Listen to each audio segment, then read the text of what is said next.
คันว่าบ่ซีแม่นได้แล้วนะ เนี่ยมันจับ เรารู้ทันยาวขนาดสงสัยที่ต่อมันโอ้ยแล้วโอ้ย2-3 บาท บายแล้วทุกคน มันทึกมันมิดอยู่ครับ คอเยอะอีกแล้วคุณอ๋อขาวเป็นเล่นเลยเนี่ยมันไกล ยาฝูงอ่ะโอ้ป้าทำกับปลากระจนเลยใหญ่ก้อนตัวนั้นอะไรเนี่ย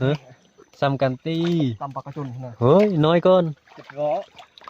น้อยได้กุ้ง เอ้าเมื่อกี้เอาผ่านมาได้จังได๋วะเนาะกลับมาไม่เห็นเสย ตัวน้องยิงบ่ได้เห็นปะ บอกมันออกจากขอนมีขี้ตุ่มตุ้มหัวอยู่ เออโมลี่นะโอ้ยแหลมยันเนมาเสียวตูดมึงก่อนเปา ขอโทษ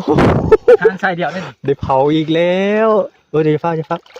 ตายแล้วตายแล้ว เดี๋ยวเบิ่งไอ้เบิ่งอันนี้ก่อน ให้คำมัน ฟ้าเด้อเดี๋ยว ให้ปลาคำมัน จง หู นี่ ไม่ตายเลยมันจะไปวนอายุห้องหั่นแหละมันอยากมานะ มันคัดปีก ปีกอ่ะ เด้คำมันมึงไม่หูไปวนอยู่ห้องหั่นแหละเนี่ยเขาหูเลยต้องให้เขาฟัง อันมีแต่ว่าอันนี้ปลาเลี้ยงแม่พดมา อ้าวเราบอก ยิงเข้าหัวมันครับเนาะ บิดรถบิดดึง แน่นว่ะคะแนนแล้วทอดสายทางนั้นแล้วดึงซอดออกพี่เลย ถอดบ่ได้หรอก2 ขวดเนาะจับนี่อาสิดึง เบิ่งปลาก่อน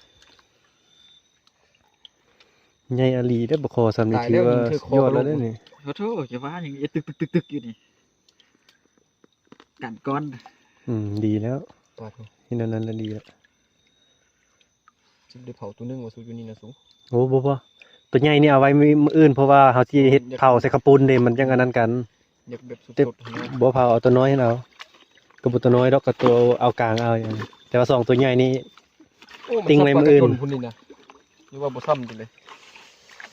ปลากระจนน่ะมันปุ้งค้างซื่อ เลาะกลับมาเนาะบาย ๆปลาเห็นเป็นซ้ำ ตึ